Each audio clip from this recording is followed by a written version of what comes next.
Sir CM Ramesh గారు కూడా ఈ మధ్య ఇప్పుడు కాంగ్రెస్ బీజేపీలో ఉండి రాజ్యసభ సభ్యుడిగా అలాగే ఎంపీ సభ్యుడిగా ఉన్నటువంటి సీఎం రమేష్ ఇప్పుడు కాంగ్రెస్ 30 కోట్లు బాండ్స్ ఇవ్వడం జరిగింది. ఎలా చూస్తాం?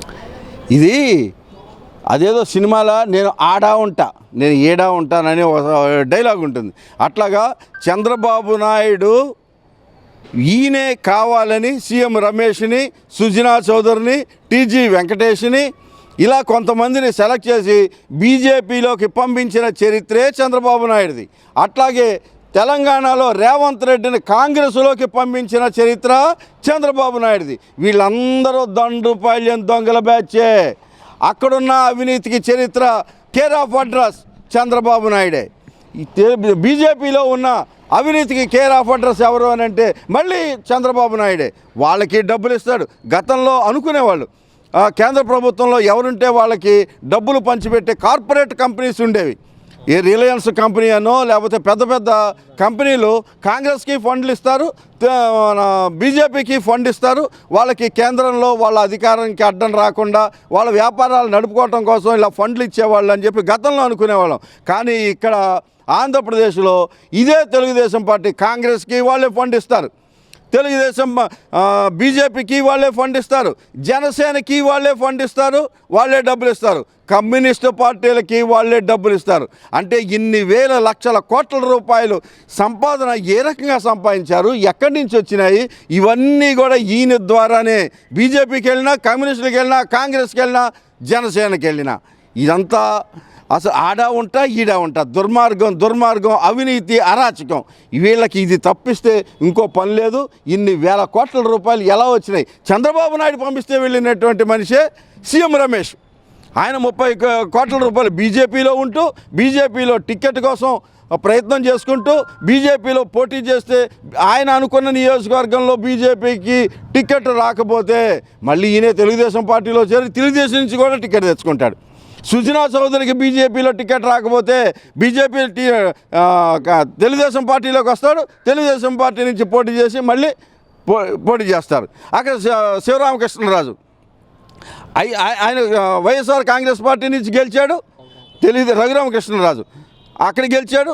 ఆ తర్వాత బీజేపీ అన్నాడు, తెలుగుదేశం పార్టీ అంటున్నాడు. ఈ రెండూ కాకుండా జనసేనకు గెలికిస్తే మళ్ళీ ఇదే మనిషి జనసేనలోకి వెళ్తాడు, మళ్ళీ అక్కడ పోటీ చేస్తాడు. రాజకీయ వ్యభిచారులు. నిజంగా వ్యభిచారం చేసేవాళ్ళు వాళ్ళు ఒళ్ళు మాత్రమే అమ్ముకొని వాళ్ళను కాల్ చేసుకొని వాళ్ళు దహనం చేసేసుకొని ఎదట వాడిని ఆనంద పెట్టడం కోసం వాళ్ళు నాశనం అయిపోతున్నారని తెలిసి కూడా వాళ్ళకున్నటువంటి కష్టాల రీత్యానో వాళ్ళకున్నటువంటి అవసరాల రీత్యానో వాళ్ళు చేస్తారు. కానీ ఈ రాజకీయ వ్యభిచారులు ఉన్నారే వీళ్ళు జనాలందరినీ నాశనం చేయటం కోసం వీళ్ళు పుట్టారు, వీళ్ళు రాజకీయాల్లోకి వచ్చారు. వీళ్ళు రాజకీయ వ్యభిచారులు, ఈ దుర్మార్గులు, ఈ దౌర్భాగ్యులు. అసలు ఈ వ్యవస్థను మొత్తాన్ని, ఇటువంటి మనుషులను మొత్తాన్ని కూడా రాజకీయంగా కోకట వేళ్లతో సహా పెకలిస్తేనే తప్ప ఆంధ్రప్రదేశ్ రాజకీయాలు బాగుపడవు. ఈ చంద్రబాబు నాయుడు ఈ దండుపాళ్యం బ్యాచ్ మొత్తం కూడా బంగాళాఖాతంలో కలిపితేనే తప్ప ఆంధ్రప్రదేశ్కి విముక్తి లేదు అని చెప్పి ఈ సందర్భంగా తెలియజేస్తున్నారు. జనసేన పార్టీకి కూడా ఇప్పుడు శ్రీ చైతన్య సంస్థ అయినటువంటి విద్యా సంస్థ కూడా 40 ఫండ్ ఇవ్వడం జరిగింది, అది బాండ్స్ ఇవ్వడం జరిగింది. ఎలా చూస్తారు? అదేనండి, ఇది గతంలో మనం ఇందాక చెప్పుకున్నట్టుగా కొన్ని విద్యా సంస్థలు, కొన్ని వ్యాపార సంస్థలు రాజకీయ నాయకులకి ఫండ్లు విరాళాలు ఇచ్చి వాళ్ళ అధికారాన్ని ఎవరు అధికారంలోకి వచ్చినా సరే వాళ్ళ పనులు జరిగిపోయి ఉండటం కోసం అలా ఇచ్చేవాళ్ళు. కానీ అసలు రాజకీయం చేసేవాడే అన్ని రాజకీయ పార్టీలని ఈయనే పార్టీ పెట్టేస్తాడు, ఈ పార్టీని ఈయనే బతికిస్తాడు, ఆ పార్టీకి ఫండ్ ఈయనే ఇస్తాడు, అక్కడ మనుషుల్ని నిలబెట్టేది కూడా ఈయనే నిలబెడతాడు. ఆయన గెలిచినా ఈయన క్యాండిడేటే, ఓడిపోయినా ఈయన క్యాండిడేటే. తెలుగుదేశం పార్టీ నుంచి బీజేపీలోనూ క్యాండిడేట్లు వీళ్ళే ఉంటారు. ఆ బీజేపీ వాళ్ళు టికెట్ ఇవ్వకపోతే మనుషులు లేకపోతే తెలుగుదేశం పార్టీ నుంచి మనుషులు పంపిస్తారు, గెలిపిస్తారు, చేస్తారు. ఇదంతా కూడా ఒక దుర్మార్గమైనటువంటి రాజకీయం ఓ ప్రక్రియ నడుస్తోంది. ఎట్టి పరిస్థితుల్లోనూ కూడా ఆంధ్రప్రదేశ్ ప్రజలు చాలా ఒక కంట జాగ్రత్తగా కనిపెట్టాలి. మన భవిష్యత్తు ఇంకొక 45 రోజుల్లోనే మన భవిష్యత్తు ఏంటో మనం తేల్చుకోవాల్సిన పరిస్థితి ఉంది. దండుపాళ్యం దొంగల బ్యాచ్ కావాలా, ఆంధ్రప్రదేశ్ ప్రజలందరూ సంక్షేమాన్ని దృష్టిలో పెట్టుకొని డెవలప్మెంట్ను దృష్టిలో పెట్టుకొని మన ఆంధ్రప్రదేశ్ని ఇంకో 25 సంవత్సరాల పాటు ముందుకు నడిపించగలిగిన ధీరోదాత్తుడైనటువంటి నవ యువకుడు కావాలా, తెలుసుకోవాల్సినటువంటి సమయం ఆసన్నమైంది. తస్మాత్ జాగ్రత్త ప్రజలారా. Okay sir. సార్ ఇప్పుడు ఇంకోటి ఏంటంటే ప్రధానంగా జయప్రకాష్ నారాయణ అనే వ్యక్తి ఇప్పుడు ఈ రాష్ట్రంలో అభివృద్ధి లేదు, సంక్షేమం మాత్రమే ఉందని చెప్పి నేను అభివృద్ధి కోసం చంద్రబాబు నాయుడు మద్దతు తెలుపుతున్నాను. ఈ పరిణామం ఈ జయప్రకాష్ నారాయణ గారు కూడా ఒక కులం పెద్ద, మొహమాటం ఏం లేదు దీనిలో, ఒక కులం పెద్ద. ఈయన లోక్సత్తా పార్టీ ఏ రకంగా పెట్టాడు, రామోజీరావు గారి యొక్క అండదండలతో, ఆయన సహాయ సహకారాలతో, ఆయన చెప్పు చేతల్లో ఉండటం కోసం ఆయన ఏ వర్గం ప్రయోజనాన్ని ఆశించి లోక్సత్తా పార్టీ పెట్టారో ఆంధ్రప్రదేశ్ ప్రజలు మొత్తం అందరికీ తెలుసు. ఆయన ఏ క్షణంలో ఎప్పుడు ఏ రకమైనటువంటి మాటలు మాట్లాడుతున్నారో కూడా ఆంధ్రప్రదేశ్ ప్రజలందరూ కూడా గమనించారు. గతంలో నాడు నేడు ప్రోగ్రాం ద్వారా ఇక్కడ పేద ప్రజలకి ఉన్నతమైన విద్య అందిస్తున్నటువంటి సందర్భంలో ఇంతకన్నా బ్రహ్మాండంగా ప్రపంచంలో ఎక్కడా కూడా జరగటం లేదు అని పొగిడినటువంటి ఈ జయప్రకాష్ నారాయణ గారే ఇప్పుడు బానిసలను చేస్తున్నారంటూ ఈ వ్యవస్థ ఇలాగే ఉంటే అడుగు తింటారని చెప్పేసి అంటున్నారు అని అంటే ఆయన రెండు నాలుకల ధోరణి ఏంటో అర్థమవుతుంది. ఆయన ఎవరి ప్రభావం కోసం ఏ కులం యొక్క అధికారాన్ని మళ్ళీ తీసుకురావాలని ప్రయత్నిస్తున్నాడో ఆయన చెప్పదలుచుకున్నదేంటో క్లియర్గా అర్థమవుతోంది.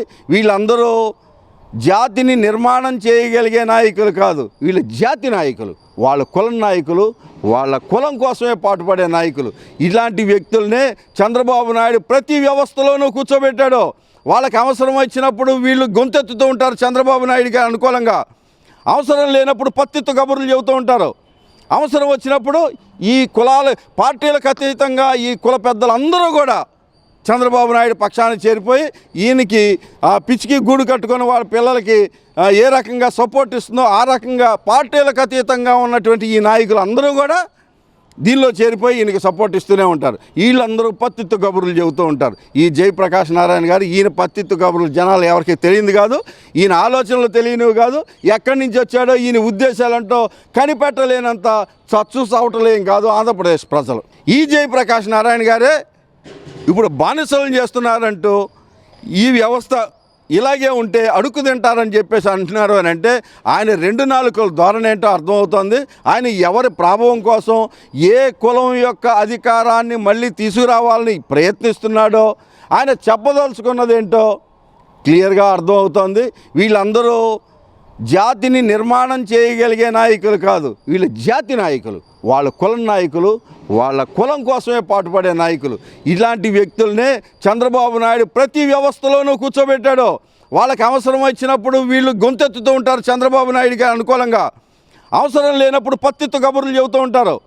అవసరం వచ్చినప్పుడు ఈ కులాల పార్టీలకు అతీతంగా ఈ కుల పెద్దలందరూ కూడా చంద్రబాబు నాయుడు పక్షాన్ని చేరిపోయి ఈయనకి పిచ్చికి గూడు కట్టుకొని వాళ్ళ పిల్లలకి ఏ రకంగా సపోర్ట్ ఇస్తుందో ఆ రకంగా పార్టీలకు అతీతంగా ఉన్నటువంటి ఈ నాయకులు అందరూ కూడా దీనిలో చేరిపోయి ఈయనకి సపోర్ట్ ఇస్తూనే ఉంటారు. వీళ్ళందరూ పత్తిత్తు కబుర్లు చెబుతూ ఉంటారు. ఈ జయప్రకాష్ నారాయణ గారు ఈయన పత్తిత్తు కబుర్లు జనాలు ఎవరికి తెలియదు కాదు, ఈయన ఆలోచనలు తెలియనివి కాదు, ఎక్కడి నుంచి వచ్చాడో ఈయన ఉద్దేశాలంటూ కనిపెట్టలేనంత చచ్చు సావటలేం కాదు ఆంధ్రప్రదేశ్ ప్రజలు.